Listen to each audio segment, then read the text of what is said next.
Fujifilm tiba-tiba mengumumkan development sebuah kamera sinema yang mungkin bakal membuat jajaran pilihan kamera sinema itu bakal semakin menarik.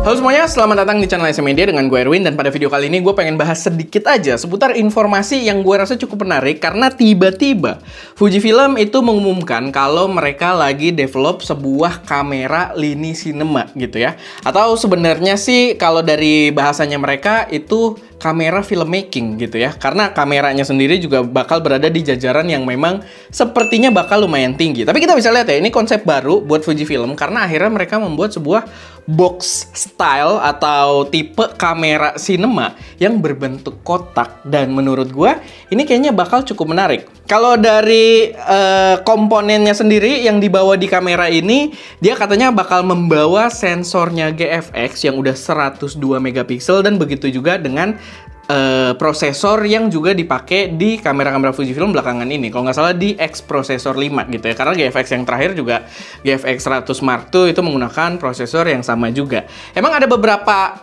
pembahasan yang jadi pro dan kontra juga. Cuman secara konsep gua rasa ini bisa jadi kayak penegasan dari Fujifilm kalau mereka cukup serius juga di dunia videografi gitu ya, di dunia sinema. Dan nama produknya sendiri kita belum sebut gitu ya. Namanya adalah Fujifilm GFX Eterna. Ini jadi agak confusing juga karena sebenarnya Eterna itu memang film simulationnya Fuji yang memang digunakan kalau kita pengen agak-agak flat gitu ya, kayak kamera sinema. Cuma gue nggak tahu sih kalau secara sejarah lebih dalamnya ya. Mungkin secara sejarah film Eterna ini memang sudah ada dan memang tujuannya untuk filmmaking. Mungkin gue nggak tahu.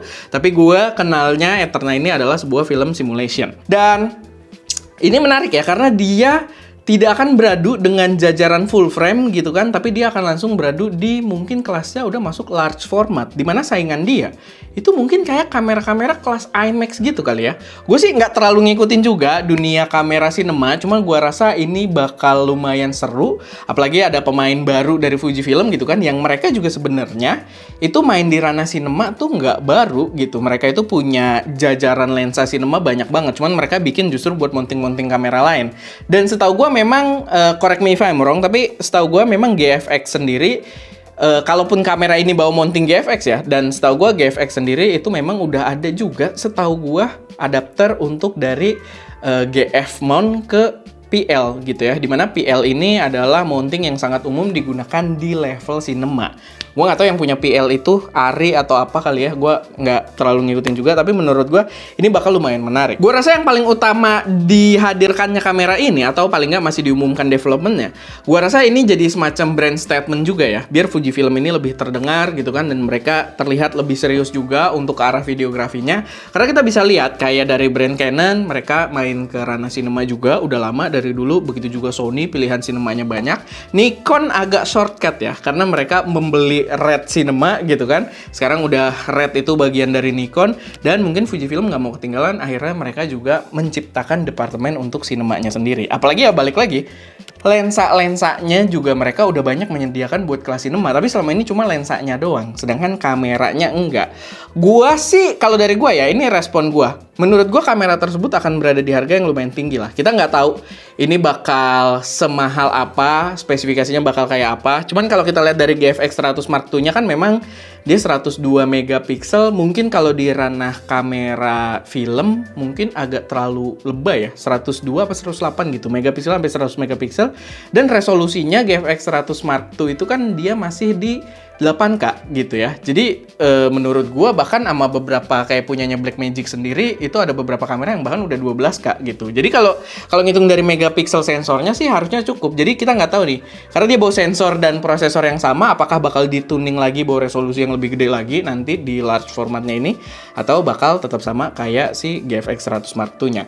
Tapi ya itu bakal kita lihat lagi nanti. Cuman kalau dari gue pribadi, gue sebenarnya kita kan ada beberapa kali launching itu dibawa ke Jepang gitu ya, sama si Fujifilm, sempat ke Thailand juga, gue sama Info Fotografi sama beberapa media-media lain. Kita ada beberapa kali di sana bertanya juga, sama ngasih input juga, dimana box style kamera itu lagi lumayan rame, brand-brand lain pada bikin, dan memang itu kamera yang untuk sinema tuh enak banget gitu buat di rigging. Cuman gue nggak expect keluar-keluar medium format gitu ya. Keluar-keluar tiba-tiba langsung yang sensornya gede banget. Karena gue expectingnya, berharapnya, wishnya, itu mereka keluar yang lini APS-C dulu aja gitu. Yang maksudnya di kita pun masih terjangkau gitu kan. Dan menurut gue APS-C di ranah cinema itu hal yang sangat common gitu. Karena dia kan setahu gue ukurannya itu mirip-mirip Super 35 gitu kan. Jadi ya harusnya, nggak harusnya juga sih ya, balik lagi gue juga tidak tahu mana yang benar, cuman gue berharapnya yang datang itu yang lini APS-C-nya duluan. Tapi kita nggak tahu, mungkin in the future bakal ada box kamera yang APS-C-nya, tapi di sini mereka akan bikin yang jadi statement besarnya dulu biar brand-brand lain pada merhatiin.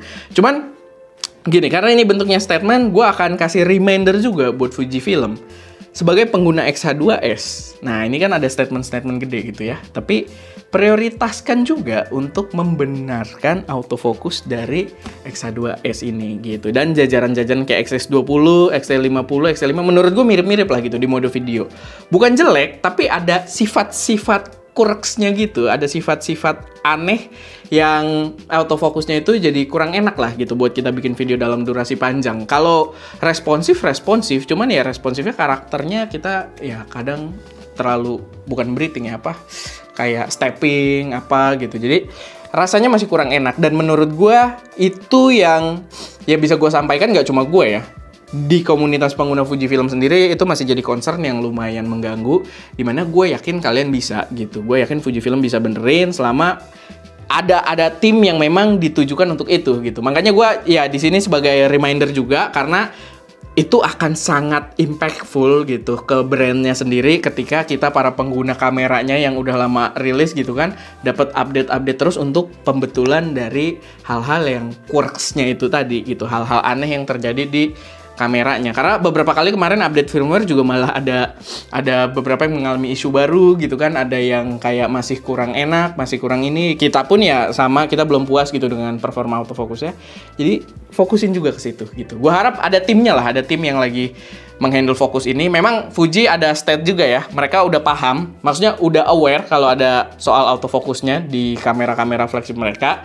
Ya gue harap udah ada tim yang bergerak juga di situ. Karena gue kasih contoh aja, Nikon itu waktu zamannya Z6, seingat gue ya, kalau kalian ngikutin videonya Manny Ortiz dulu, itu yang lumayan dikritik adalah autofokus ya. Autofokus itu banyak ya, tadi banyak quirks-nya gitu, banyak kok ini nggak kerja, kok ini gini, kok ini pokoknya aneh lah gitu, kayak anomali.